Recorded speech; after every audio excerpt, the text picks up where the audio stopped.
Përshëndetje nga Top Tani Podcast. Kam kënaqësinë sot të kemi të ftuar një nga gazetaret më të rëndësishme në vend. Një gazetare e paepur për të vërtetën, por nga ana tjetër një grua, një zonjë, një nënë, e cila e përdor mediat sociale si pakush për të ndarë aty mesazhe të vërteta, mesazhe frymëzuese për rinin dhe jo vetëm. Kam kënaqësinë sot të kem të ftuar Sonila Meçan. Sonila, mirë se erdhe. Mirë se të gjeta, Ilda. Jam shumë e kënaqur që të kam sot, sepse një nga personazhet të vlerësoj shumë edhe përveç të dallon nga gazetarët, gjithkohës ka qenë koherente, por nga ana tjetër ka dhënë një model të gazetares profesioniste, të gruas, të nënës, edhe aty në rrjetet sociale të pëlqejt, por do të ndalim më pas për gjërat specifike. Si është dita jote? Do të thënë, unë duhet ta shijoj këtë moment, sepse komplimenta ka shumë rrotull, edhe në rrjet gjithë kohës. Por janë ca njerëz të cilët ti ndalon dhe pranon, se është gjëja më normale edhe pavarësisht në fazën e jetës ku jam unë, në moshën që kam, në familjen që kam krijuar, në stadin profesional, duhet të ndaloj 3 ose 4 sekonda edhe ta shijoj kur ma thot një kolege dhe profesioniste. Kështu që Ilda, falenderoj shumë. Kënaqësi. Si është një dita jote, ja, Sonila? Braf, rutinë, ndryshon nga dita, kanë të tëra të njëjtin ritëm, apo? Kanë të njëjtin ritëm, por janë të ndryshme nga njëra tjetra në përmbajtje. Kanë ritëm sepse, kur je mama adoleshente, dhe unë kam vendosur të jem një mama e përkushtuar adoleshente, që do të thotë kam filluar t'i marr kohë profesionit dhe ngarkesave për t'ja përkushtuar amarisit në mënyrë cilësore. Por në të njëjtën kohë nuk kam arritur sa që jam e rregull dhe korrekte në ndërtimin e një raporti sa më solid me amarisin, me familjen, edhe me maman time, e cila pas humbjes babit jeton vetëm dhe ndjej një përgjegjësi më të madhe, aq më të vështirë e kam Sonilën ta menaxhoj. Kështu që unë atë pjesën e administrimit të gjërave të mia jam ende shumë kaotike. Prandaj nuk është kam ritëm për të qenë për tjerët. Ndoshta është ajo faza, të gjithë kalojnë një fazë ku jemi në fazën e altruizmit. Egoizmi ka shkuar në fund të këmbëve. Megjithëse unë e njoh veten për një natyrë ambicioze, një egoizëm të shëndetshëm, nuk besoj që kam pasur egoizëm të smur gjatë jetës, po dhe nëse e kam patur, është është bën nga të qenurit në, apo nga faza që vajza është adoleshente tani edhe kam përshtypjen, shiko, nga të qenë vetvetiu vjen natyrshëm sepse dhe fëmia duke u rritur kalon faza të ndryshme, ti ke përballë një pasqyrë të ndryshme të vetes, edhe ti zgjeron kufijt e asaj që ke perceptuar për veten për një kohë të gjatë, që patjetër, edhe kjo vjen në mënyrë graduale. Vika me pjekurinë, vika me moshën, vika me faktin që njeriu e cakton një mision në jetë, ose më mirë, ndonjëherë cakton misioni përpara njeriu, ose njeriu përpara misionit. Mund të them drejtën, misioni veproi para meje. Unë kam kaluar në fazë kaotike të jetës time kur nuk e dija çfarë eksaktësisht ku doja të arrija. Çfarë po të më bëje pyetjen, jo çfarë të bën të lumtur, po çfarë të ofron paqe, një lloj qetësie nuk do dija të jepja përgjigje. Do thoja jo, mos ma bë këtë pyetje, ti më thua çfarë më përmbush, çfarë më realizon, çfarë më paqe do dukej shumë paqe. Paqe është bërë për një tjetër botë. Por jo, është një përkufizim i ri dhe ndoshta misioni veproi përpara meje, dhe në momentin që unë arrita ta gjej, ndoshta vjen me moshën, ndoshta vjen sepse njeriu është sido që të vijë, universi do ta gjej mënyrën, do konspirojë në një mënyrë të tillë që ti të kthehesh tek rruga drejt misionit tënd. Dhe mua më pëlqen shumë ky misioni të qenurit në funksion të njerëzve, por jo si një njerëz, jo si martire, se s'ka asnjë element martirizimi në këtë histori, por si një njerëz që je pjekur, je formuar dhe mund të shërbesh, je fort mjaftueshëm që të shërbesh ashtu sikurse ti në atë moshë 14 vjeçare ke dashur dikur të tjerë, ashtu si shpresoj mua dikush të mjet kur të jem në moshën e mamas time. Ndikon tek amaris, tek zgjidhja e saj, tek kurset që bënte, gjërat jashtë shkolle, ndikon për ta orientuar apo e lë të lirë të sjellë? Edhe të dua ta ndikoj, ka shumë personalitet, e di shumë mirë çfarë do. Unë për shembull nuk ngjaj te kjo pjesë. Unë në moshën e amarisit, ndoshta deri në moshën 17 vjeç kur duhet vendosja edhe për shkollën e lartë, isha e paqartë. domethënë për shembull bëja sport volejboll, po nuk është se ishte pasioni im më i madh. E bëja sepse isha e gjatë, më bënte mirë, prindrit këmbgulin për këtë gjë, ose merrja pjesë në olimpiada për shembull matematike, ku në letërsi kisha më shumë talent, po unë shkoj te matematika se mendoja e pa qartë për dëshirat e mia. Ishin edhe kohë të tjera. Marisi ka shumë mundësi zgjedhje dhe që në fillim shumë herët i ka përcaktuar dëshirat e saj. Muzika, jashtëzakonisht, Marisi do të mësoj çdo vegël muzikore. Zhanri muzikës që ndjek, që s'ka lidhje fare me shijet e mia. Pra ndjek në fakt? E ka lëvizur, domethënë Marisi deri në moshën po themin e 12 vjeçari ishte ke muzika klasike. Po, dhe vishej në mënyrë të kush e njeh, Amarisën kush na njeh ne, e di me ato frudat, me lekët që sishin as të moshës, do një shtoja gjithmonë. Të pëlqente kjo stili si. Do më ndoja gjithmonë që do të jetë në një shpirt old soul, shpirt i vjetër. Edhe e njeh tashmë dhe shkenca ka filluar të dorëzohet nga pak rimashërimi. Rimashërimi, energjitë, një lloj ndikimi qoftë edhe pse di në ndonjë ADN të largët. Mandej filloi natyrisht hyri në adoleshencë, filloi roku. Domethënë rokun e ka të pa diskutueshëm, po brenda atij roku ka ca grupe muzikore që janë të panjohura. Pra duket që Marisi ka zbuluar, për shembull Bikini Kill, që është një grup vajzash ka qenë, dikur në vitet 80, pak njerëz e njohin. Po, pak njerëz e njohin. Kush është, për shembull, kam konatin tim gjerman dhe ai është i apasionuar pas muzikës, ai i njeh. Domethënë Marisi i pëlqen kjo lloj muzike. Roku është tek muzika, dëgjon edhe zhanre të tjera muzike, po gjithmonë do ta ndjej atë ritmin. Domethënë Marisi dëgjon dhe për shembull siri kjo në piano ose siri kjo në violin. Kështu që unë nuk kam çfarë ti orientoj në dëshirat e saj. Patjetër gjëja që bëj dhe ja kam vënë qëllim vetes është ta lexoj si fëmijë, ta vëzhgoj, përpara se ti imponoj gjërat e mia, sepse kam kuptuar që pavarësisht se është fëmia im, më ngjan, unë e dalloj në detaje, është unë, por nuk është dhe unë fare, është Marisi që mund të jetë një asemblim, si thua, genesh, pasionesh, talentesh, që kush e di nga thirrën, nga cili ka tragjysh apo ka tragjyshe, por është edhe një qenie vetvetja, një njeri. Dhe unë përpiqem ta lexoj dhe në atë lexim të njihemi me njëra tjetrën. Ka raste ku ajo më njeh më mirë se e njoh unë atë. Edhe e thot sepse Marisi është intuitive, ka një intuit të fortë, unë për shembull intuita më gabon. Mendoj që kam intuit, prirem nga jam natyrë e mirë, domethënë prirem që jap shumë besim njerëzve që në fillim. Marisi është më e ftohtë, është më domethënë e mban distancën, unë jam emotive, ajo është racionale. Kjo është, domethënë ta lexoj dhe ta njoh ti me bi. Jo vetëm atë, po natyrisht edhe ambientin që rrethon, i cili duhet të pranoj, është jashtëzakonisht ndikues. Kush mendon që është duke rritur një fëmijë në laborator, ose është duke e ngjeshur me kurse, me angazhime, duke i ndenjur mbi kokë, duke ja përzgjedhur edhe miqt me cilët do të ri, shokët me cilët do të ri, duke ja injektuar me shiring pasione caktuara, për mua është mision i pamundur.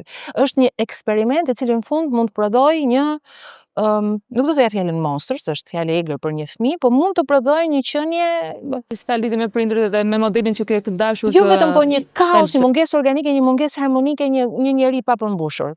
Kështu që unë përpiqem të lexoj gjatë gjithë kohës, jam bërë vëzhguese, ndoshta kjo ma ka ulur pak të thash edhe atëherë vëzhgoj, ndërsa kënaqësia më e madhe pastaj është kurimi të trija. Mami, unë edhe Marisi që ti dallon mandej se si trashëgohen gene, cili ka qenë më përcaktues. Duhet të jetë shumë e vështirë për një adoleshente të raportin me telefonin. Si ja del ta menaxhosh të pjesë? Si ja del me luftë. Me metoda të njohura. Me orare empirike, po dhe të provuara rishtas, me eksperimente. E vështirë është, Ilda, shumë. Madje dje Marisi është në klasën e 9, domethënë ka provimet e minimaturës dhe është një Chelsea Tiranës, një libër i trash, në të cilin ata përsërisin, bëjnë përsëritje, duhet të punojnë mbi të, sepse bëjnë përsëritje për provimet. Dhe dje kishin një temë për celularin. Dhe më pas do t'i kthenin përgjigje pyetjeve, sa paragrafe ka, etj. Dhe teksti tregonte për, domethënë, dëmin që ka celulari i tepruar dhe ti do të ndërtoje një ese në cilën ti duhet të dilje kundër argumentave të prindit pse celulari nuk është kaq i keq. Pse është kaq i mirë, Po, pse është kaq i mirë dhe Amarisi shumë e lumtur, tha, jam shumë e lumtur, tha, që në këtë ese nuk duhet ta të përmbushet egoizmi prindërve, që thonë mos e përdor, po kundër argumenti. Dhe e lashtë e lirë të shkruante, e mora më pas që e lexova. Thoshte kjo është teknologjia më ndihmon që ato fantazi që kam t'i arri më shpejt, më ndihmon të realizoj më shpejt gjëra. Unë kam të justifikuar gjithë qëllimin e Dhe që në fakt nuk është ky qëllimi. Kjo është pjesa e vrarjes së mendjes së tyre në këtë moshë. Që duan të justifikojnë. Duan të justifikojnë, të krijojnë një alibi që kjo është për mirë, por natyrisht ajo të thotë, Ilda, shiko, është betejë për ne. Është betejë për mua. Si ja bën ti beson Ila, se duke pasur edhe punën dhe angazhimin në punë që mendoj telefoni nuk pushon. Ke një orar që e pik? Unë se fik dot. Unë me llojin e punës që kam, jo. Mua më duhet të jem sigurisht kur jam që i përkushtohem Amarisit e lë me zile të ulur. Më përpara ka pasur raste që Amarisi thoshte, po ti që e përdor, do të shpjegoj Amarisit që raporti im me celularin nuk është raporti që ke ti, unë kam mjet pune. Njeriu kur e dallon, do thoshte Amarisi, unë kam të pamundur, thoshte, se si mund ta ndash ti mjetin e punës nga më pas fiksimi. Pasti, dhe ka një farë të drejtë. Sepse ndoshta ajo kthehet në rreth vicioz, Ilda. Ti thua mjet pune jam aty gjithkohës. Po, ajo të fillon të kthehet mbrapsht, të thret. Ti e merr e thret dhe ty të bëhet kjo, ti bëhesh një workaholic, një njeri i dhënë pas punës, sepse mjeti ta bën. Do shumë punë me veten, Ilda, prandaj unë kam vendosur që pikërisht për Amarisit, të njohem me Amarisin, të filloj edhe kurset që bëj me kryesisht me fëmijë, ka edhe të rritur, shumë ka edhe të rinj, por kryesisht me fëmijët, sepse kam kuptuar që ju duhet të mësohet një gjë që nuk mësohet as në shkollë, por dhe që prindrit ndoshta nuk kanë kohën, por dhe mundësinë, po t'ju a thënë. Dhe ajo që unë mësoj fëmijëve kjo është, të mësohen edhe të ngadalsohen pak, të marrin frymë dhe të shijojnë çfarë kanë rrotull. Mos të kthehen nuk shijojnë gjërat. Dhe është e vështirë sepse duhet edukohet i rrituri në fillim. E di sa e vështirë sot të edukosh. Dhe unë ndjek e të rriturit, kur më vijnë fëmijë caktuar, unë them shikado, vi mama një herë, pastaj do vish ti. Për të parë se çfarë. Sepse jam mama të përfshirë nga ankthi i përmbushjes së detyrimeve ditore, jeta është e gjitha me trafik, e gjitha me kaos, me një shtet që shërbimet sociale nuk t'i ofron ashtu siç duhet. Janë të gjithë të stresuar, të gjithë në ankth. Trupi ka hyrë në atë fazën e vrapit. O lufto, hikja vrapit, i gjithë sistemi nervor është ka ngecur në atë lloj dhe duhet të paktën çfarë kemi në dorë, këtë çelsin e sistemit nervor ta qetësojmë, se botën se ndryshojmë dot. Të paktën të kalojmë, të ndalojmë, s'na ka thënë njëri që ne në një jetë që na është dhënë, do të kalojmë 5 jetë. Po një lloj është një jetë do bëjmë. Mjetet shtohen, patjetër për ta lehtësuar, për ta diversifikuar mundësinë për ta përmirësuar cilësinë e jetës, po kushta që do të jesh njëkohësisht për të gjithë, kushta që do të jesh njëkohësisht në çdo vend, kushta që njëkohësisht do të përmbushim më shumë detyra. Po këtu është pastaj që fillon ajo lufta e madhe shpirtërore, mendoj, cerebrale, mes të qenërit të ruajturit të boshtit edhe të përgjigjurit një bote që të kërkon gjithmonë thjesht për gjithçka. Kjo është, do të ndalosh. Të marrësh rësi se mund. Merr këtë kohë, ndalon ndonjëherë, bëjmë bilanc. Kam përshtypjen që je një njerëz që bën bilance. Kam filluar të bëj, nuk kam pas bërë. Unë kam qenë vrapoja dhe nuk pyesja, derisa një ditë trupi ndaloi. Trupi unë nuk më kishte ndodhur ndonjëherë të mbinte të fikët në sken. Isha në sken, ndjeva gjendje të fikti. Kjo ka ndodhur në vitin 2015. Do të thënë ka qenë viti i fundit i agonit, unë isha 7 programe paralel. Super programe edukatore në atë kohë. Po, dhe me mendje që ky është rasti, unë duhet të mësoj sa më shumë italianët ishin aty, më të mirët nuk e kosën Ila, nuk dihet si vjen dhe më mbërtheu kjo, më mbërtheu. Jo si ambicie, edhe si dëshirë, edhe për të mësuar, për të provuar veten. Mediaseti që kishte ndërruar, të kishte ardhur. Dhe vrapoja, dhe pa orar, më kujtohet si tani. Thoja do më mbi veza në bark, nuk isha kohë të haja dhe përfundoja tek menca e punës, unë gjithmonë e fundit, më bën një vestë të skuqur. Amarisi ritej me gjyshrit, për fat mirë ata na ndihmonin, unë me timshoj që ishim të dy në të njëjtin vend pune, ishim vënë në funksion të njëri tjetrit. Isha haruar derisa në një moment më ra të fikët. Si tani më kujtohet, mua s'm kishte ndodhur kurrë. Unë kem pasur dhe raste që kam qenë në temperaturë 40. Kam pasur raste ekstreme. Pas janë ulur dritat, mund kem ndjer gjendje debulese. Aty në skenë, unë ndaluar regjistrimin.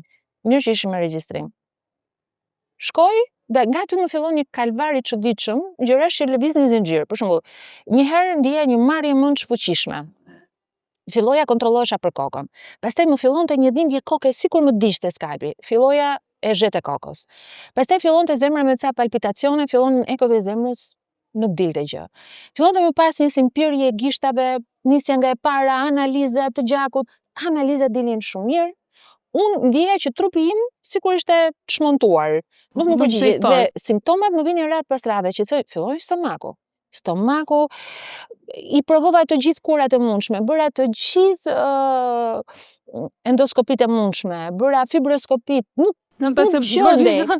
Skanerin e trupit. Ke një refluks gastroesofagit, derisa një ditë të bukur, një mjek që unë e desha shumë, them e desha sepse nuk jeton më, Drini Dobi, është neurologu i jashtëzakonshëm. Unë e kisha mik, e kisha vlla, e kisha shok, e kisha humbi gjatë koronavirus. E pa imagjinueshme, Drini në atë kohë, unë përpiqja ta fshija këtë gjendje edhe nga prindrit, po edhe nga miqt. Domethënë nuk e dallonin ata, sigurisht ajo mbajtja, Drini e dalloi. Po.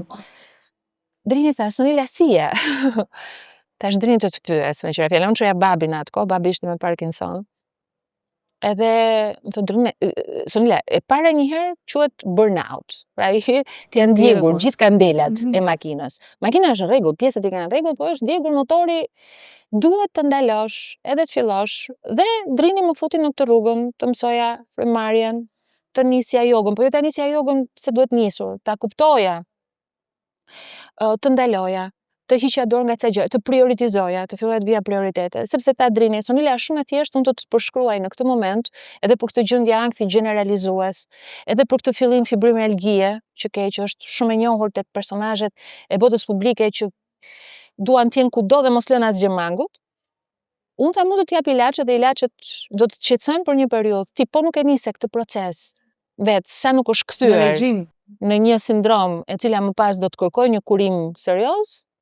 Dhe unë nisa, dhe kështu nisi raportin, pra duhet të ndodhi patjetër, o trupi lëshohet, ose e kam bërë re, në miqtë e mi, ndodh një fatkeqësi, ndodh një moment i vështirë, në cilin ti ke vetëm dy rrugë, nuk ka rrugë të mesme. O do t'i dorëzohesh, do të përfshi dhe ti do të vazhdosh me kokëfortësi, po me të njëjtën mënyrë, por gjithmonë do të të kthehet trupi, gjithmonë do të të kthehet ndjesitë përkundër dhe ti gjithmonë do të vuash, ose ti do të fillosh një rrugë, mund ta quash shërimi, mund ta quash rizgjimi, quaje si duash. Të dyja kanë vuajtje në formën e tyre, sepse tu do të mësohesh me një njerëz që nuk e qen deri në atë moment. Do vendosësh sa rregulla do bësh sa gjëra që s'ke bërë. Jo vetëm vendosja e rregullave, po do fillosh të kthesh pasqyra nga vetja dhe ta bësh Sonilën përballë, do vuash bashkë me Sonilën sepse nuk është e lehtë, por ka një ndryshim. Nëse këto janë vuajtje pafund, pra ti do vazhdosh ti bësh rezistencë asaj që ti duhet jesh, dhe unë e quaj edhe mision që kemi në jetë. Ka një mision, ti s'mund dalësh përtej asaj. Ose do kalosh një periudhë vuajtjesh të tilla që nuk do të quaj vuajtje tamam, do të quaj një lloj sfide, një lloj raporti me veten, një lloj sinqeriteti absolut, i cili dhëm, ka dhimbje dhe fizike dhe shpirtërore, po në fund saj do shkosh atje ku je bërë për të qenë. E vazhdon atë regjim dhe sa kohë të mori kjo periudha, le të themi, e rehabilitimit në një farë mënyrë? Shiko, unë shkëputa nga media 3 vjet. Në atë kohë unë bëra një zgjedhje, fal edhe Drini Dobit, për shkak se agoni u mbyll dhe unë kisha bërë shumë sfida të tilla me televizionet. Për më tepër që unë doja që betejë e drejtësisë të shkonte deri në fund për televizionin. Fati i pronarit agonit si pronari gjërave tjera s'ishte i lidhur me televizionin dhe as me punën time. Dhe unë vendosa që të shkëputem, po edhe me një këshill Drini dhe Sonila, është një periudhë që ty do të ndihmoj, pra ti jo të trish pa punë, se nuk do përballosh jetën, do punosh, do çosh bukën në shtëpi. Por jo të njëjtin ritëm. Jo të njëjtin ritëm, dhe unë atë 3 vjeçare shfrytëzova. Unë punova në atë kohë në Maqedoni, ishte një televizion i vogël i cili kërkonte të bëj madh. Më morën si këshilluese, si mentore, më ndihmoi kjo gjë, bëra edhe punë të tjera me organizata jo fitimtuese raporte, po të cilat jo mediatike fare, dhe më linin kohë të ti hyja këtij procesi, në të njëjtën kohë. Dhe në momentin ku përkoj, si ajo gjetja e kapa ritmin, domethënë e kalova atë fazën, edhe fitimi i gjyqit të Agon Channel, por në të njëjtën kohë, unë atë kohë vendosa të rikthehem në media.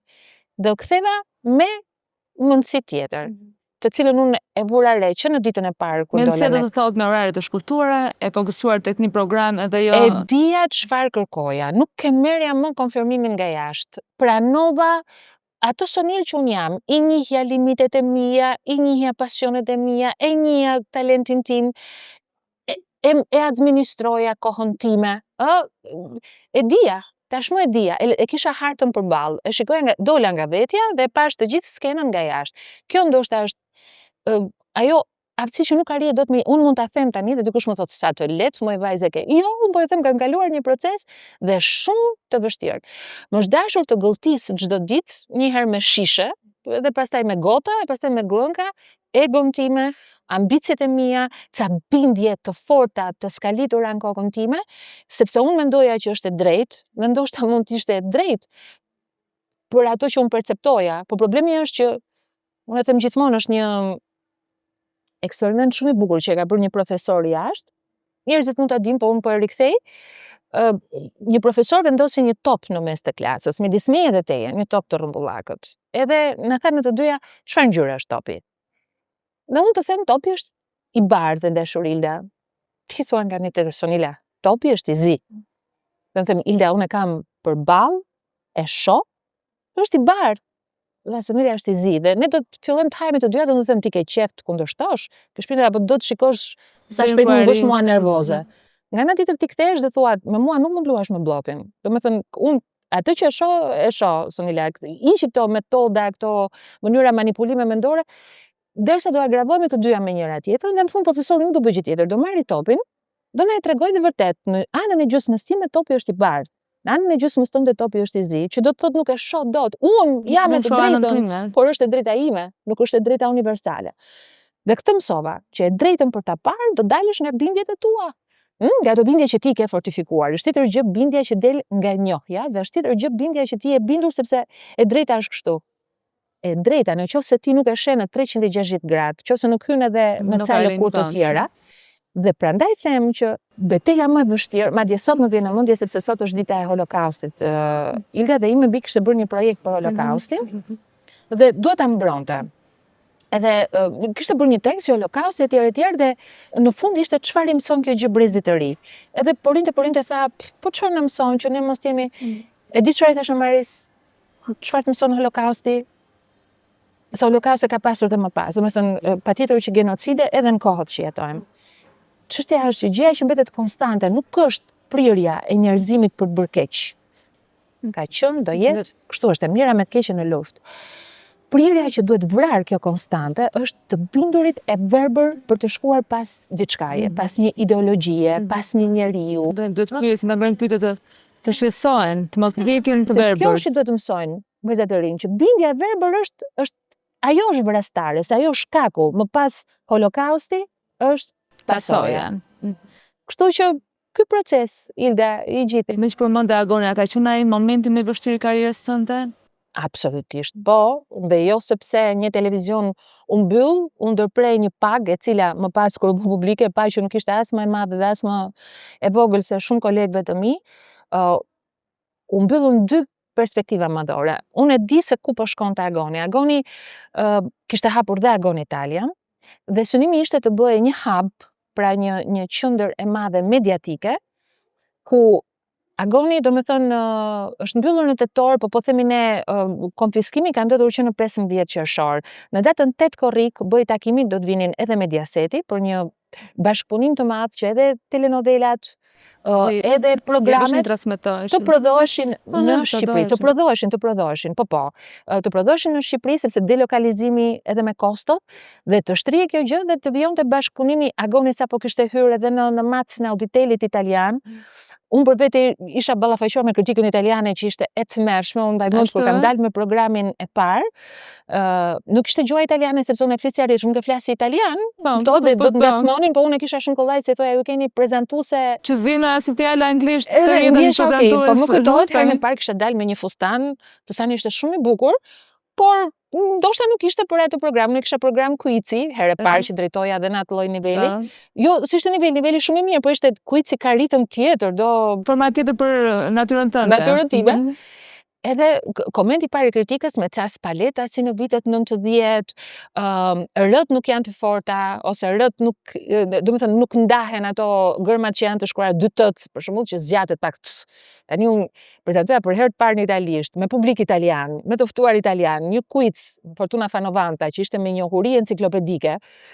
Edhe isha shumë e lumtur që Bëja dhe mendoj që ishte ashtu. Jo, dhe që vreti se ke hyrë në përpos kësaj ishte mundësia e hequr për të bërë Shqipëria në atë kohë një hub ndërkombëtar dhe sigurisht unë isha e lumtur që isha në vijën e parë të këtij inovacioni, të kësaj gjëje të re.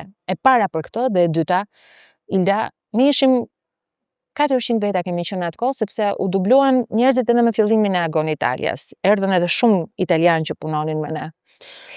Dhe kur u mbyll, sigurisht pjesa më e madhe ikën duhet kërkonin punë. Ne ishim një pjesë që rezistuam, që ndruam deri në fund, ndoshta sepse duke qenë edhe drejtues na takonte ta bënim këtë gjë më shumë se të tjerët. Po kur i shihe 400 njerëz që ndërprer rroga në mënyrë të menjëhershme, madje po ta them edhe sanitaret, të cilat asë kohë një pronar televizioni doli dhe tha Turp TV tha, Agoni tha që na i mori, ne i kishim me 300.000 lekë, Agoni na i mori me 600.000 lekë, na pritet tregun. Dhe kur i shikoja që hitnin kokrën e lotit, sepse në atë kohë dha dhe urdhër që mos pranohen në asnjë vend tjetër. Pra, një pjesë u kooptuan menjëherë, merrini, sepse ata kemi pasur kundërshtar të kthejmë menjëherë me ne, një pjesë tjetër ju vun, kontrolli që është bërë në kufi Lubonjës, Betes, vetëm nuk po e përfshi, po e lë jashtë tani. Sajmir Kodrës, Gentian Zenelit, domethënë bëj kontroll, urdhër në kufi, këto ishin ca akte që të prekin në dinjitetin njerëzor, a thua dhe po ta bëni yti.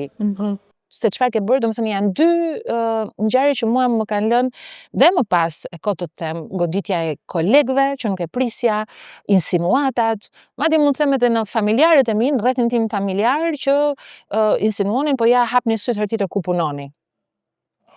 Kështu që ai 19 prilli i vitit 2019 ka qenë një fitore shumë e madhe e brendshme e imja. Sigurisht të vjen keq që dënohet Shqipëria, sepse ato kosto paguhen, por në fakt ato kosto nuk do të paguheshin nga ne, sepse nëse drejtësia do të funksiononte në këtë vend dhe njerëzit nuk do kishin ato bindjet e verbra, do të kishin filluar presionin që ato para të paguhen personalisht nga ata që e shkaktuan. Këtu paralelisht do të kishte nisur një gjyq brenda vendit që ato para të paguheshin personalisht. Dhe unë kur kam kërkuar që kjo gjë të ndodhë, dhe të bëj duhet një padi kolektive etj, fshihen se struci pjesa më e madhe. Ndërkohë që kjo nuk ka të bëjë që ti të luftosh një pushtet. Nëse mund të vi një pushtet edhe më i egër si ty. Çfarë të bësh? Kur ti nuk u kooptove me të pari, nuk e për të kooptuar as me tjetrin. Kjo ka qenë dhimbje shumë e madhe. Pastaj e kot të them se si u përkthy edhe në familje, sepse unë dhe Drini të dy për një herësh mbetëm pa punë. E kot të them, por kjo është një sakrificë që unë mendoj që nuk ka familje nuk të vënd, jo nuk të vënd, por në gjithë botën, çdo familje kalon ato ulje, ngritjet e veta, kalon momentet e vështira, unë mbaj mend edhe ime më kështu ka vuajtur me timat, shkaqe biografie, i kanë transferuar në një vend tjetër. Në fund të ditës, kur e kthej kokën pas, jam krenare, ja ku jam, them. Gjërat mbjetuan me shumë vështirësi, e kam paguar edhe familjarisht, edhe në familjen time të ngushtë, shumë fort, sepse këto janë ngjarje që të godasin moralisht, psikikisht, godasin raportin në çift. Pra, janë ngjarje që lëngjurën, por në fund të ditës ja ku jemi. Jemi 2 prindër të një vajze adoleshente që shohim të lumtur, po, secili tashmë ka ndryshuar ambicjet e secilit, qoftë dhe profesionalisht, Drini nuk merret më me media. Kemi kuptuar që varësia e fortë ndaj njëri tjetrit që kishim krijuar unë më shumë, sepse Drini duke qenë se punonte jashtë teknikës, domethënë jashtë informacionit ose jashtë gazetarisë, po ishte në pjesën teknike, ishte mbështetja dhe garancia ime maksimale dhe kjo më bënte edhe pak përtace për gjërat e tjera. Drini nuk e kam. Jeni mësuar tani me të raportin që jeni bashkë me njëri tjetrin në punë? Patjetër, Ilda, njeriu mësohet duke u rritur edhe duke qenë veç me njëri tjetrin. Edhe ndoshta këto janë faza që ti kupton, ne jemi lidhur shumë herët me Drinin, kështu që shumë gjëra nuk i kemi kaluar. Jemi lidhur herët, kemi pasur ndihmën e prindërve, kemi pasur vjen ai momenti që ti do mësosh të rritesh i pavarur. Dhe rritja e pavarur i bën mirë të dyve, sigurisht pa ndikuar kjo në atë që është produkti më i rëndësishëm i dashurisë sonë. Që është amarisit. Ju keni bërë, ose jeni në prag të 25 vite bashkë. Po. Çfarë kemi mësuar më së shumti në 25 vite bashkëjetesë në bashkëshortin tanë? Një gjë që ta mësoj jeta dhe që duhet të atuar dhe shikuesve ta kem parasysh. Më ka mësuar tmerrsisht shumë. Ne kemi nisur këtë raport si dy njerëz të shumë të dashuruar, shumë të varur nga njëra tjetri, por në mënyra të ndryshme, duke i marrë shumë gjëra të mirëqëna, që duhet jenë kështu dhe kanë për të vazhduar të jenë kështu, dhe që ne nuk mund të na sfidoj asgjë, absolutisht. Domethënë kemi rezistuar shumë fort të dy bashk, por sepse ishim të dy bashk. Në momentin që ishim veç, të dy u përballëm me situata shumë të vështira, ku secilit i duhej më pas të rriste vetëm. Dhe unë mendoj që një raport të ketë sa më pak lohatje dhe ulje ngritje, ka nevojë absolute për një rritje të vetës. Pra, edhe në momentin që je bashkë të mësosh të rritesh vetëm, gjë që ne nuk e kemi bërë në fillim me Drinin. Kemi qenë gjatë gjithë kohës, ti më mend se na njeh shumë herë. Kemi qenë gjatë gjithë kohës, kudo me njëri tjetrin dhe shiko, s'ka gjë kjo gjë se ma kompenson Drini. Drini s'ka gjë se e kompenson Sonila. Këtë ma ka mësuar. Mund të ketë mësuar dhe shumë gjëra tjera, po gjithçka është shumë personale, jo personale në kuptimin për të mos u thënë, po varet nga çdo individ, nga natyra që ka, karakteri, rrethanat familjare, rrethi shoqëror, profesioni, gjithçka, universi si e ka konceptuar dhe si ja ka përcaktuar energjinë. Por gjëja më e rëndësishme është të rriteni veç bashk, pra secili të bëjë rritjen e vet, për të qenë i pavarur, patjetër, i pavarur, me qëllim që mos të ndodhen ato lohatjet e tmerrshme. Pastaj i mbijeton ose jo kësaj gjëje, kjo ka të bëjë me rritjen personale. Dikush rritet më shpejt, dikush rritet më ngadalë, por jep këtë hapësirë. Dhe kjo nuk do të thotë që ti të lidhesh në një moshë më të maturuar, të pjekur. Jo, nisi këtë proces që në fillim, ose edhe nëse nis nga një dashuri shumë e madhe, nga një pasion shumë i madh, edhe ti ndihesh mirë për hir të kësaj gjëje, mos e merr të mirëqen. Sepse jeta ka një humor të zi të jashtëzakonshëm. Të sfidon, unë po e quaj jeta, quaje Zoti, quaje universi, quaje krijuesi, çfarë të duash, të sfidon deri në fund. Pse? Sepse në fund të ditës, që të ketë kuptim ardhja jote në këtë botë, ti duhesh të përmbushësh misionin. Dhe nuk ka mision 2 dhe 3. Në Big Brother po, mund të hysh si 2 në 1. Po në jetë do hysh vetëm dhe do dalësh vetëm. Dhe jetë ti që e përcakton. Kështu që këtë do t'ju thoja, pastaj të tjerat janë shumë personale. Dhe është e kohë të japësh receta se e drejt. Nuk ka 2 Sonila, nuk ka 2 Drina. Ka një Sonil, një Drin dhe një raport Sonil dhe Drin, i cili unë përket. Por si njerëz mendoj që kjo është gjëja që duhet ndodh.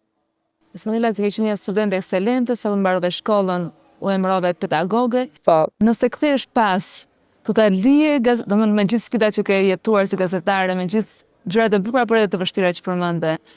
Mendoj që ke bërë zgjedhjen e dur, edhe mendoj që misioni si gazetare i ka përmbushur dhe i ka tejkaluar ato idetë e Sonilës që ishte në moshën e vajzës tënde. Tani. Sa e bukur që është. Moshën e vajzës time nuk kisha ide. Si ishte as financa, as pedagogjia, as gazetaria. Nuk ishin në dëshirë. Madje nuk e dija. Do të thonë çdo gjë që më dilte përpara më pëlqente. Madje në moshën e Amarit 14 vjeç më pëlqente të bësh edhe rroba qepse. Sepse është një profesion shumë interesant. Realisht çfarë më dilte përpara. Por patjetër që gazetaria është gjëja që unë dua dhe di të bëj. Dhe unë mendoj këtë që ndoshta po të kthesha mbrapsht do të kisha dashur ta dija më herët këtë gjë. Por çon si ka, mua të gjitha ato sprova më pas, edhe të qenurit mbarimi i financës, që e ndjej tani sa më ka ndihmuar, madje të them të drejtën, e shoku më ndihmon edhe me Amarisin, matematikën, deri në vit 4 dhe vit 3, se janë me 9 vjeçare, e mbuloj shkëlqyshëm. Domethënë jam edhe integralet edhe gjitha, diferencialet e më thet tash. Pra, mora kulturë për te se gazetaria, megjithatë unë prap gazetarin e shoh si mjet, nuk e shoh si po them profesion, më vetë gazetarin mund ta bëjë edhe një njerëz që ka mbaruar fizik, që ka mbaruar. Nuk ka asnjë lloj diskutimi. Patjetër që shumë mirë që ishte rruga më e vështirë për të arritur deri aty, sepse më rriti, më zhvilloi, më bëri. Të kthesha pas, domethënë, nëse do thoja që kjo të më nxjerrte rruga e shkurtër më shpejt, okay, mund kishte nxjerrë më shpejt, po a do kisha qenë? Kaq e zonja? Por ai sa unë mendoj që jam? Nuk e kam këtë. Unë, shiko, Ilda, edhe me këtë natyrën e re spirituale që kam 4-5 vjet që e ndjek, i kam mbyllur hesapet me të shkuarën, në kuptimin jo se nuk e kujtoj, e shoh dhe shoh me shumë kënaqësi, Madje më është kthyer në një ushtrim shumë interesant, se unë edhe ato gjëra që shikoj shumë të vështira, të këqija që më kanë ndodhur kaluarën, e shikoj si një arsye për të qenë kjo që jam. Pra më ka ndihmuar shumë. Më ka hequr këtë ankthin e së ardhmes që të ri çfarë do të sjellim, menaxhoje atë tashmen që ke, shijoje, jepi kohë, sepse dhe ardhmja vjen më ngadalë, nuk vjen aq shpejt. Kjo pjesa e spiritualizmit, do ta ditë me disa posime që të ndjek gjatë verës, apo edhe në dimër, në kosh, në darkë, aty në bimët, që kur i përkushtohesh, kujdesesh, ka lidhje me spiritualizmin, ka lidhje me jetën e shëndetshme, me mesazhe që ti do t'i japësh, apo me edukatën që po jep gotës, për të qenë sa më pranë natyrës? Jo, ajo lindi sepse për fat të mirë, mamaja e Drinit është nga Darda e Korçës, edhe gjyshrit e Drinit me shumë dashuri, së bashku me prindërit e Drinit na mundsuan një tokë ku ne ndërtuam një shtëpi ngjitur me shtëpinë e gjyshërve. Edhe e bëm këtë kur ishim të dy në punë dhe menduam që atë kursimi që mund të ruaj në bankë, pse mos e bëjmë aty një shtëpi ku marri si gjatë verës të shkojmë me gjyshrit, pavarësisht se gjyshrit kishin shtëpinë e tyre. Edhe u bë ajo shtëpi, por dashurinë për të në fakt më kanë futur prindrit e Drinit. Jo, unë me fshatin nuk kam pasur asnjëherë raport. Se shumë përshtypje kur nga sonila e kuruar, shfaqej aty me qepët, me domatet, për mua është e çuditshme. Mi mësoi mamaja e Drinit të gjitha, jo, ma mësuan ata këtë lloj dashurie, dhe sidomos Drini, i cili më thoshte, shiko, unë kur kam qenë e vogël, shka shumë në dardë, shiko, do mësohesh me dardë, në fillim më duk, e thoya për Amalisin se është e vogël, i bën mirë për shëndetin, mamaja e Drinit bënte gjithë zajret, pra ato gjëra që i mbillte, i përgatiste dhe Amalisin me gjëra në një tokë të voçkël, nuk ishte e madhe, voçkël ishte, pa ajo i bën shfrytëzimin maksimal, absolutisht. Dhe filloi dashuria, po nga kjo, çfarë ndodhte, kur ne çonim Amalisin 3 muaj të verës që rinte atje me gjyshrit, dhe më pas e merrnim një 2 javësh me ne që iknim në plazh, që t'i bënte edhe mirë, çfarë ndodhte? Amarisi filloi pasioni për, më thoshte mami, mësill dhe këtë, mësill dhe një litar, mësill dhe koshën e basketbollit, mësill dhe telajot pikturoj, dhe ne i bëm, blem një tent, që janë edhe mos të përmend, po edhe në qendrën tregtare ku jemi, një tent të vogël që ja bëm galeri. Dhe ajo ty kishte gjithë ngjyrat, shtëpinë e artit krijonte, për shembull Amarisi merrte dhe bënte me një flet, e bënte vet, ose dhe shikonte në YouTube, ka qenë një Sara Beauty Corner që kishte shumë qejf që krijonte. Artcraft, bravo. Do it by yourself, bëje vet, dhe për shembull e bënte shiun, por e bënte për shembull me copa pambuku, të cilat i pikonte, nuk i bënte si copa bore, po i bënte si copa shiu. Ndërtonte ylberi, filloi, më thoshte mësill shkumsa me ngjyra, edhe vizatonim ploçat që i kishim aty në dardh, i vizatonim të ndryshme. Mësill një kafaz, se do vë një zog, gjente Drini një iriq. Do gjëra shërbim, po. Çdo gjë, i merrja nga Tirana rrjetat e fluturave që kemi pas përdorur kur ishim të vogla për të zënë flutura. Merrnim kuti nga këto sterilet për të futur xixëllonjat, se i gjente Amarisi bënte. Filloi të bënte herbariumet. Kishte shumë qejf me 2 kushurinë e vet, çdo ditë të vinin dorën, si rritë dora e tyre, dhe vendosnin në krah lule të thara. Mësoi të thante lule. Të natyrshëm mësoi një gjëra që do i bënte. Dhe gjithçka tjetër pastaj ka ardhur më vonë. Kjo lindi një dashuri që ti e ke aty për frutin e bër vet. Unë shikoja, për shembull, kishim një pemë dardhe dhe një dardh tjetër të gërshetuar me goricë. Edhe ti shikoje si ndryshonte varieteti. Ilda, një ti në një botë të panjohur. Dhe ti e kupton aty atë dashurinë për tokën, toka kur është e sapo lagur, e mbjell, dëbora e dardhës, natyra në dardha është e ruajtur në një mënyrë të mrekullueshme, dhe un kam një mirënjohje për banorët e kësaj zone, jo vetëm ata të pakt që kanë mbetur, por edhe ata që ikën dhe jashtë në Amerikë, po edhe që rithyer. E ringjallën me ato shtëpi të cilat ka një ligj të pashkruar, janë po me gur siç kanë qenë asaj kohe. Pra e ruajnë atë traditë, edhe për shembull festën e dardhës, festën e shënërisë. Shkon në gjitha këto festa? Unë kam pas shkuar shumë, Ilda, po tani që dhe ndodhja shkëputja që Drini kishte paralajmëruar. Thasën la unë kur arrita një fazë caktuar, nuk do të shkoj më fshat. Do të rria në Tiranë me shokët. Amarisi ka arritur në këtë fazë, unë jam në punë edhe të shtunave, kështu që është bërë shumë e vështirë për të shkuar, por ka diçka. Amarisit i është ushqyer kjo dashuri që në fëmijëri. Edhe unë kam vënë re që shumë gjëra të fëmijërisë, tashmë e lexoj edhe në psikolog, edhe psikosociolog të famshëm, thrasin dikur. Ajo e ka aty, është një aset i brendshëm në saj, që patjetër e ka bërë më të lidhur me artin, patjetër e ka bërë më të dashur me natyrën dhe me njerëzit, patjetër që do t'i ringjallet një ditë për ta rikthyer edhe ajo ato oazën e jetës ku të ta ndërtoj sa më natyral, që t'i shërbej edhe shpirtit edhe shëndetit saj. Unë në vendin tënd origjinës, ti ke lindur në Tiranë, po babai nga Përmeti. Shkon ndonjëherë? Unë në Përmet kam qenë vetëm një herë. Sepse shkëputja nga Përmeti e familjes time që e plot, pra ata ikën të gjithë vëllezër, motra kanë ikur shumë herët, që në kohën, më thënë, duhet të ketë qenë akoma lufta e dytë botërore. U larguan dhe në fshati Pat Gri, nga është Pat Gri, se nuk ka re, mbetën shumë pak, 2-3 shtëpi, dhe se thua edhe njerëzit që ishin atje u zbraz, edhe gjithmonë, do me thënë, fati mirë që mua më lidh bektashizma me Përmetin, edhe të qetë që ngrihen atje ku unë bështes me sa mundem, ma ka lënë trashëgim babi këtë gjë, por nuk e kam pasur. Por në Dimbër të Madhe, për shembull, nga është mami, dhe në Shkodër, nga të dy anët, kam qenë më shpesh, ka lidhur dhe jeta dhe puna, por unë betem një gërshetim shumë i fortë. Se ma thonë, kam shumë qef kur ma thoshin dhe hallat,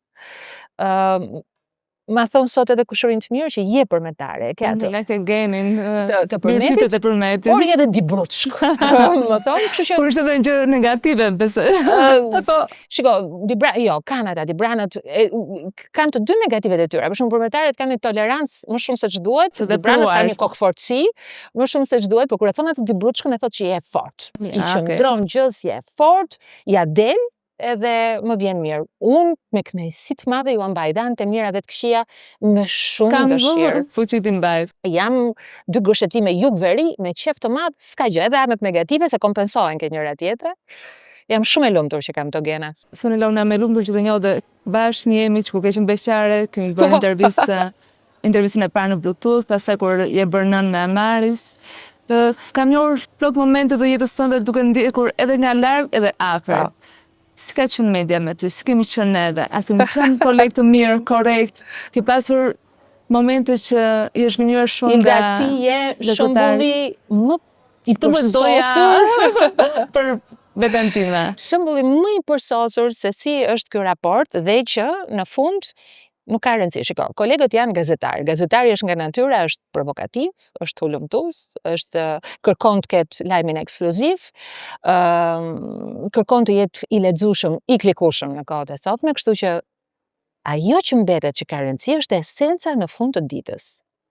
A mbetet njeri për te i kësaj. Edhe ti është shembulli i përsosur që ne të dyja kemi pasur, më kujtohet atëherë në Fillesa, një shkrim i yti që ishte po ta marrësh nga pikpamja e sotme, jo korrekt, por super korrekt. Por në atë kohë nuk ishim mësuar. Nuk ishim mësuar ne të kapeshim në gjërat intime, gjërat e imazhit, etj. Na dukej, ne duhet ishim shkolluar. Pra ne nga njëra kishim pranuar të ishim njerëz publik, ndanim në intervista gjëra personale, por kur vinte çështja për të sulmuar, për të komentuar, se sulmu fakele madhe. Po, pra po. Dhe ti e bëre, unë të them, e marr atë në kohët e sotme nuk është asgjë. Për kohën më ka lënduar jashtë mase sepse mendoja, si gjithmonë me atë gjysmën e bardhë të topit, dhe kemi folur shumë ashpër, unë kemi folur ashpër, me sa mundesha, unë kërkoja, dhe në fund të ditës, përveç se ishte një dialog i mrekullueshëm, ti i qëndrove tëndes me shumë dinjitet, unë i qëndrova times, pavarësisht gjithçkaje, por ne ishim njerëz në fund ditës dhe ajo misi që ndërtuam nuk është se të bëri ty më të mirë me mua dhe unë fitova një gazetare shumë të mirë, më pak kundërshtare, në asnjë mënyrë. Të hapa dyert, më hapet dyert, unë njohëm njerëzisht dhe patjetër me disë kolegëve, unë mendoj që duhet ketë një kod disi më të kujdesshëm, se janë kolegë, për shembull unë përgjithsisht preferoj që lajmi që kanë bërë me kolegët i mendoj dy herë, do thuash pse, siç janë dy mjek me njëri tjetrin, siç janë dy inxhinierë me njëri. Duhet të ketë një lloj ndjeshmërie. Ka një lloj kodi që është normal. Gjithmonë nëse nuk bëhet fjalë për shkelje madhore, tani flasim pra shkelje ligji apo etj. Kështu që kur kullon njerëzorja, unë jam shumë e lumtur. Dhe më ka ndodhur Ilda, pavarësisht se mua më kanë trajtuar edhe jo mirë, sidomos me mbylljen e agonit, nuk e kam pritur nga shumë kolegë, më ka ardhur mirë që më pas e kanë reflektuar, të kanë reaguar. Unë nuk kam folur, në pjesën më të madhe nuk kam folur, 90% të rasteve nuk kam folur, e kam lënë në heshtje. Ka lënë kohën të flas, kam lënë sonidën, i kam dhënë mundësinë të më njohin, edhe ti njoh. Kështu që jam e lumtur që pjesa më e madhe kanë kulluar njerëzisht. Kanë mbetur njerëz. Mandej janë sill keq apo jo, edhe unë, shiko Ilda, unë pavarësisht se nuk kam qenë në gazetarinë e gossip apo të showbizit. Kam bërë një lloj gazetarie tjetër dhe unë kam lënduar sepse në momentin që ne kemi denoncuar një aferë tjerë, pas asaj afere ka njerëz që kanë familjar, kanë njerëz tjerë dhe ata e kanë përftuar po kështu. Se nuk e dorëzon kollaj. Në fund të ditës është sa korrekt ke qenë ti me gjën, e para dhe e dyta sa ke lënduar jo me dashje, por për hir të parimit profesional apo të një parimi njerëzor, që ndonjëherë është edhe i pashkruar. Dakor? Kështu për sa kohë këta njerëz e kanë respektuar këtë gjë, pavarësisht lëndimit që unë e kam përftuar si lëndim, për mua kanë pasur mirëkuptimin e plot dhe sigurisht kanë pasur zhgënjim në atë moment për mënyrën se si. Edhe çfarë më zhgënjen mua sot, Ilda, jo se si janë sjell me mua. Sot më zhgënjen si sillen në raport me të vërtetën. Tani ke kjo vërteta duhet jemi të kujdesshëm, se ka shumë të vërteta, ka një të vërtetë timen, ka një të vërtetë tënde, por ka edhe ca të vërteta që koha i nxjerr në pa. Ajo që mua më zhgënjen sot në një pjesë të kolegëve është dorëzimi i lehtë përballë faktit që midis dy alternativave ti duhet zgjedhësh patjetër njërin. Sepse dikush e bën për komfort, dikush e bën sepse i garanton diçka, dikush e bën se ka bindje, dikush si e bën, dikush e bën se nuk e bind fare kjo tjetra, dhe për hir se nuk më bind kjo tjetra, unë patjetër do bëm kjo ana tjetër. Zhdukja e këtij momenti këtu izolatori në mes që duhet ishim ne, dhe ku më mirë se gazetarët do të rinë në këtë terren për ta parë sa më mirë të vërtetën, se kanë këndin më të gjerë, pra ngushtimin. Ka në funksion për ta thënë. Kjo më zhgënjen shumë. Dhe cili është mesazh do t'u jepje gazetarëve të rinj sot? Kjo është pyetja më e vështirë dhe më s'di çfarë emri t'i vë, sepse Ilda, ma kanë bërë para 10 vjetësh, kam dhënë një këshill që kam thënë po ç'pata, që edhe ash, dhe jo sepse unë nuk isha korrekte me veten. Pikërisht sepse isha korrekte me veten, po vetja ime para 10 viteve. Nuk është vetja e sotshme. Është. Unë ajo që mund t'ju them, unë me shembullin tim nuk di nëse mund të marrin diçka të mirë nga unë dhe ka vlerëtur, dhe nga të gjithë kolegët gazetarë ato që mund ta konsiderojnë shembull të mirë. Por unë kam përshtypjen që në gjithë të intervistë ndoshta ju a kam dhënë, sepse qenurit gazetar nuk ndahet me asnjë lloj synori nga të qenurit njerëj, apo nga të qenurit njerëj që gjithmonë kërkon t'i shkojë deri në fund gjërave. Mos jini si përfaqësor. Kjo është për mua. Dhe të mos qenurit si përfaqësor do të thotë, jo vetëm taft të rregulloni frymarrjen në mënyrë metaforike për të zhytur dhe thellë, atje ku presioni është dhe më i lartë, siç është ligji fizikës, sa më thellë shkon, aq më i lartë është presioni, por mbi të gjitha për ta pasuruar ke shumë kokën, duke lexuar, duke vëzhguar, duke studiuar, duke parë, gjithmonë me lapse letër në dorë. Unë vazhdoj të shkruaj me lapse me letër gjërat dhe jo me iPad. Aq më të lehtë do ta kenë, jo aq më të lehtë, aq më të bukur do ta kenë për shkrimin e këtij rrugtimi dhe aq më të plotësuar në misionin e tyre. Sonela, shumë faleminderit. Publiçka që ndave me ne. Ilda, shumë që më ftove, të uroj shumë suksese. Je njeriu i dur për një podcast, pavarësisht se janë shtuar shumë, por unë gjithmonë siç njeriu e zgjedh në supermarket atë markën që është bio, që ka më pak përbërës negativ, pavarësisht se aty ka në vitrinë ka të gjithë llojet e paketimeve, madje ne kemi shkuar përtej, nuk i referohemi më vetëm paketimeve. Hym, lexojmë, pyesim ata që janë njerëz të mençur për të na thënë cili është ushqimi që na bën më mirë. Të njëjtën gjë uroj ta bëjnë edhe për podcastet, edhe nëse duan një këshill prej meje, hyn ke podcastet e shëndetshme dhe bio. Faleminderit Sonela. Faleminderit Ilda dhe suksese. Faleminderit që më ndoqët. Ky ishte podcasti për sot. Mirë takofshëm.